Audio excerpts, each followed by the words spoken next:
찬송가 492장.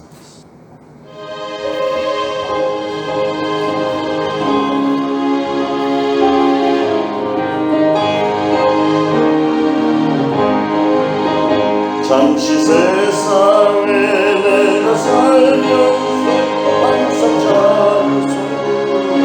자유스러워 날이 저물어라 하시며 영광 주에 나가리 열린 천문 내가 들어가 세상 짐을 내려놓고 빛난 연유한 바다 쓰고 주와 함께 길이 살리 눈물 골짜기 걸으면서 나의 발길 나가는데 주의 품 안에 내가 함께 영원토록 살리로다 열린 천문 내가 들어가 세상 짐을 내려놓고 빛난 연유한 바다 속에서 주와 함께 길이 살리 나의 가는 길을 원하며 사는 것도 보는 나의 멈출 곳 없어 복된 날이 밝아오리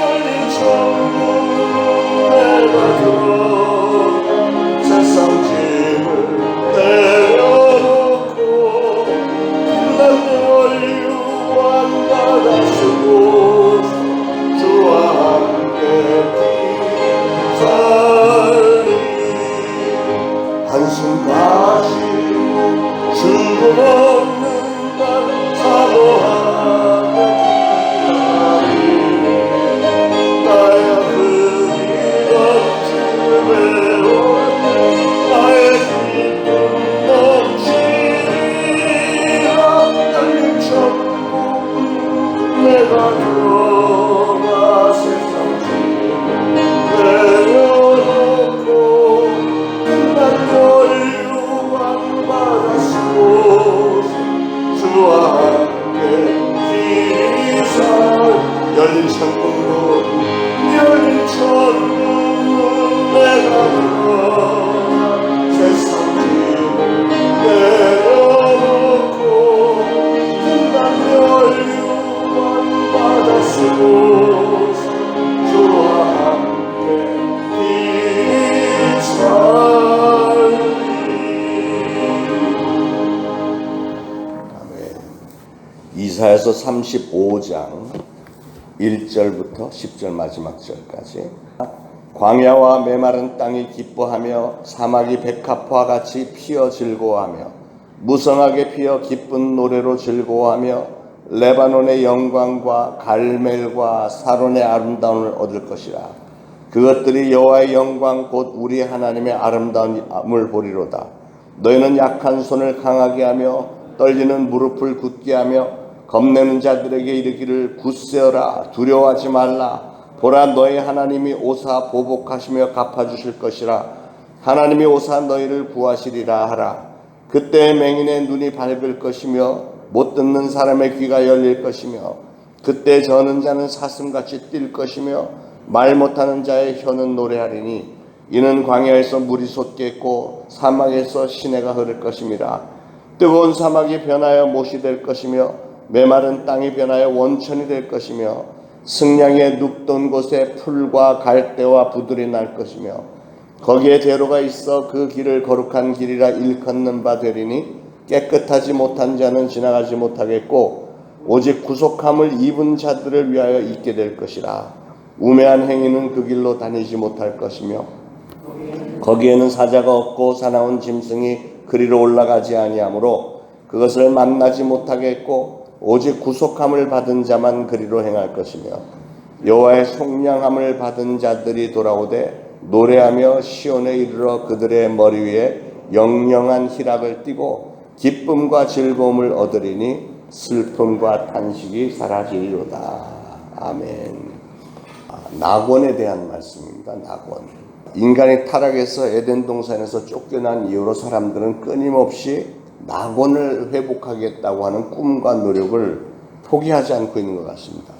사람들이 왜 낙원을 꿈을 꾸느냐? 그것은 사람들은 현재 삶에 만족하지 못하기 때문에 그렇습니다. 오늘 본문 말씀대로 현재의 삶을 광야나 메마른 땅 혹은 사막이나 고해다 이렇게 삶의 환경을 바라보기 때문에 그렇습니다. 그래서 그런 현재의 삶에서 벗어나서 낙원에 들어가기를 희망하는 대부분의 사람들은 낙원을 찾아 나섰다가 큰 실망만 맛봅니다. 왜냐하면 낙원은 이 세상 어디에도 없기 때문에 그렇습니다.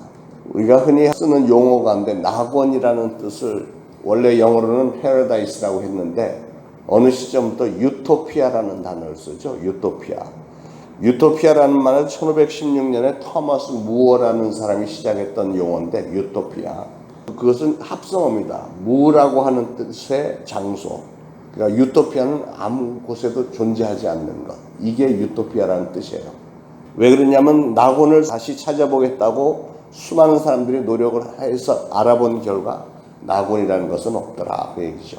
사람들의 지혜와 지식이 점점 발달하면서 이 땅을 낙원으로 만들어 보겠다는 생각하는 사람들이 상당히 많습니다. 철학자들은 인간을 행복하게 살 수 있게 만들어주는 어떤 정치 이념을 연구를 해서 오늘날은 민주주의, 무슨 공산주의, 여러 가지 막 정치 이념들이 막 생겨나게 됐습니다. 그러나 아직까지 수천 년 동안의 역사 가운데 아직까지 그 어떤 이념도 완벽하게 인간이 추구하는 이상을 실현시켜주지 못했습니다. 과학자들은 과학을 발전시켜서 낙원을 건설하겠다고 노력을 하고 있습니다. 의학의 발달은 인간의 질병을 치료해주고 수명을 연장시켜주죠. 과학 발전에 의해서 인간의 삶은 많이 편리해졌습니다. 그러나 이런 과학의 발전과 의학의 노력에도 불구하고 낙원은 여전히 실현되지 않고 있고 오히려 더 많은 불행이 부작용으로 더 많이 일어나는 것 같습니다. 그래서 어떤 사람들은 이거저거 다 때려치고 차라리 원시 시대로 돌아가자, 자연으로 돌아가자 하는 운동도 굉장히 여러 차례 있었습니다. 정치, 철학뿐 아니라 거의 모든 종교가 이 낙원의 회복을 가장 중요한 신앙의 요소로 제시를 하고 있습니다. 그러나 아까 말씀드린 대로 유토피아, 낙원이라는 것은 이 땅에 없는 거예요. 없는 거를 만들려고 해봐야 불가능입니다. 이제 와서 낙원을 만드는 건 불가능입니다. 그래서 낙원을 향해 가는 길에 대해서 이제는 수많은 종교들이 다른 견해를 가지고 있고 입장이 다릅니다. 그런데 그 중에서도 우리 기독교야말로 가장 확실하고 분명한 낙원의 회복을 제시를 하고 있습니다. 기독교는 우리 인간이 살고 있는 이 환경의 변화보다는 우리 인간 자신이 변해야 된다. 인간 자신이 구원을 받고 이 모든 죄의 문제를 해결할 때 그제서야 낙원이 가능해진다. 이렇게 가르치는 겁니다. 그런데 그 인간 구원이라고 하는 것은 인간의 노력만으로는 절대로 되는 게 아니고 하나님께서 해주셔야 되는 거죠. 인간의 죄를 용서하고 구원할 수 있는 것은 하나님만이 가능합니다. 모든 정치 이념이나 과학이나 그 어떤 인위적인 방법으로 하고자 하는 낙원의 건설은 인간의 가능성에 그 기초를 두고 있습니다. 인간의 능력으로 낙원을 건설할 수 있다고 생각을 하기 때문에 그런 노력들을 하는 겁니다. 그러나 인간이 그런 걸 할 수 있다면 굳이 우리는 하나님이 필요 없지 않겠어요? 그거는 다른 말로 바꿔 말하면 하나님을 부인하는 일입니다. 하나님 없이도 우리는 낙원을 이룰 수 있어요 하고 하나님을 대적하는 모습이 됩니다. 하나님의 도움이 없이도 낙원을 건설할 수 있다고 주장하는 그 이론은 근본적으로는 그들의 그 마음속에는 뭐가 있냐면 인간은 근본적으로 치료할 게 사실은 없고 다만 인간이 거주하는 환경만 개선해주면 낙원을 건설할 수 있다 이렇게 믿기 때문에 그렇게 생각을 하는데 이건 착오죠. 오산입니다. 식량을 증산해서 먹을 게 풍성하게 하면은 더 이상 문제가 없을 것 같은데 식량이 많고 또 인구 조절에서 포화 상태에 있는 지구를 구출하고 또 산업을 개발해 갖고 우리가 생활에 편리한 물건들을 많이 만들어내고 의학과 영양학의 발전으로 이런 질병들을 막는다면 낙원은 실현될 것이다 라고 생각들을 했습니다. 그리고 사회적으로는 분배를 고르게 해서 평등사회를 이루고 조직을 잘해서 질서 유지하고 법을 잘 발전시켜서 범죄를 막는다면 모든 사회가 안정되어서 진정한 낙원이 이루어질 수 있을 것이다 라고들 생각들을 했습니다. 근데 그게 과연 가능한 얘기예요? 불가능입니다. 우리 인간이 바뀌기 전에 아무리 좋은 제도가 있어도 그 제도를 가지고 다스리는 사람들이 온전하지 않은데 그게 가능하겠어요? 지금까지 이런 낙원 건설을 위한 노력이 세계 곳곳에서 열심히 연구되고 실천이 되어 왔으나 그러나 정치나 과학이 추구하는 낙원은 따지고 보면 결국은 유물론입니다. 유물론에 입각해서 인간 자체를 문제 삼지를 않고 환경과 삶의 조건과 체계만 잘 조성하면 낙원을 이룰 수 있다고 착각을 했습니다. 옛날에는 그 아메리칸 드림, 그래서 미국이 정말 낙원이다. 제가 40여 년 전에 미국을 처음 들어갔을 때 보니까 진짜 낙원처럼 보였어요. 정말 없는 게 없었고 풍족했고요. 그냥 내가 노력만 하면 충분히 벌어먹고 살 수 있고 떵떵거리면서 살 수 있고 저 불편함이 없었어요. 그런 것 같았습니다.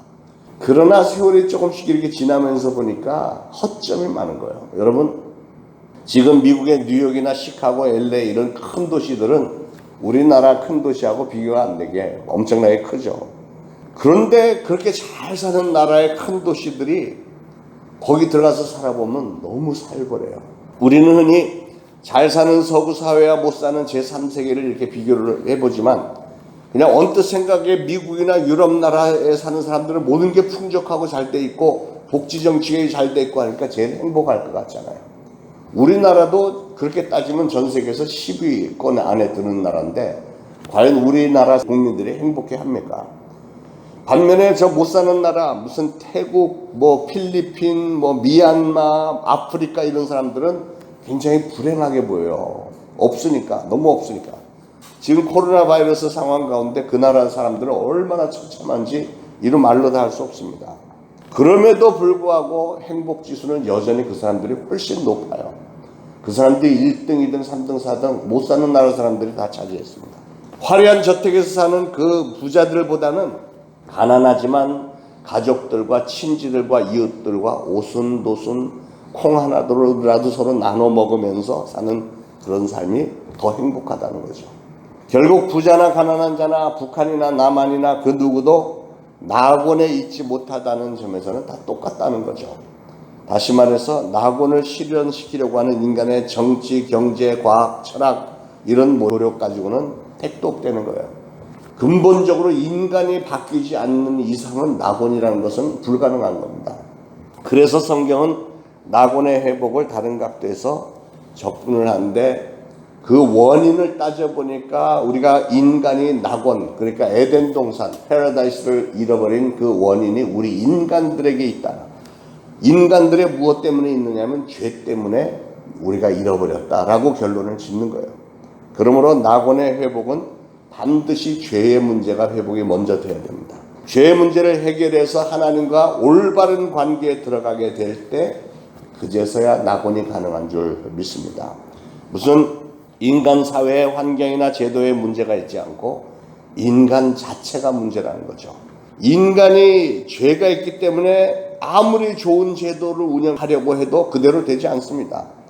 우리는 무엇을 하든지 간에 거기는 항상 죄가 도사리고 있기 때문에, 그리고 우리의 마음속에 그걸 뭘 하고자 하는 사람들의 마음속에 이기심이 있고 탐욕이 있기 때문에 완벽한 일을 행할 수가 없는 거예요. 그래서 낙원의 문제를 회복하고자 하면 우리의 죄의 문제부터 해결해야 된다.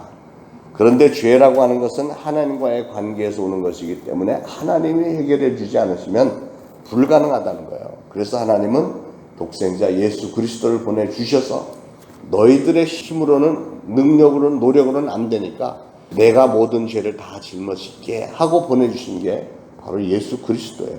자, 그리고 하나님은 우리를 하나님의 자녀로 삼으셨습니다. 이게 바로 참된 낙원의 천국의 회복이 이루어지는, 낙원보다 훨씬 더 좋은 천국의 회복이 이루어지는 거예요.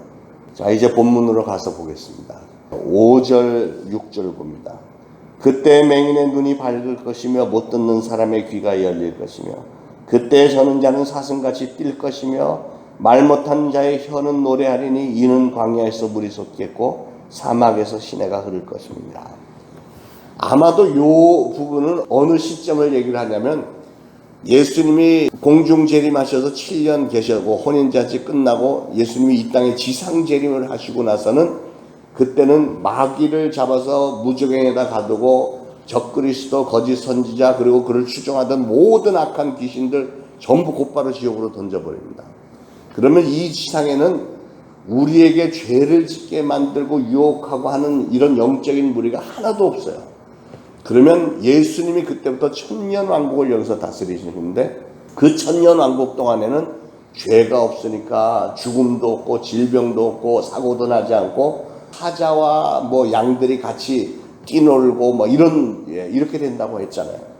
그 때를 얘기를 하는 그 마귀의 무리들이 싹없고 예수님이 통치하시는 그 나라, 그 천년왕국. 그래서 죄 문제가 해결되기 전까지는 이 낙원이라는 것은 회복되지 않는다는 거예요. 아무리 환경이 좋아도 사람은 행복하지 않습니다. 여러분이 행복하고자 해서 공부도 열심히 하고 무슨 사업도 열심히 해서 돈도 많이 벌고 사회적으로 막 높은 사람들하고 친하고 막 이렇게 하면은 행복해질 것 같지만 죄 문제가 회복되지 않는 이상 행복이라는 건 없는 거예요. 그러므로 예수 그리스도로 말미암아 구원받은 우리는 이런 세상의 환경, 제도 이런 걸 통해서 뭘 낙원을 건설하려고 하지 말고 오로지 예수 그리스도를 구주로 영접하고 성경 말씀 가운데서 우리에게 들려주시는 하나님의 말씀 따라서 내가 인생을 그렇게 살면 그게 진정한 행복이 되는 곳이고 그게 바로 천국을 차지하는 길이 되는 겁니다. 사랑하는 여러분, 이제 우리는 하나님의 그런 뜻을 잘 이해하고 있기 때문에 그러면 나는 이 땅에 사는 동안 과연 무엇을 하면서 살까? 하나님이 기뻐하시는 신앙의 길 열심히 달리는 겁니다. 새벽 기도도 계속 잘 하시고 물론 주일 성서는 말할 것도 없고 궁극적으로는 우리 주님의 지상명령 땅끝까지 이르러 복음의 증인이 되라 한 것 그 말씀을 가지고 정말 이런 상황 가운데서도 우리가 어떻게 하면 선교의 열매를 맺을 수 있을까 고심하면서 하나님을 기쁘시게 하던 일에 애쓰면 너희는 먼저 그의 나라와 그의 의를 구하라. 그리하면 이 모든 것을 너에게 더해주시라 하신 그 하나님의 약속대로 하나님은 우리의 모든 일을 책임져 주실 줄로 믿으시길 축원합니다.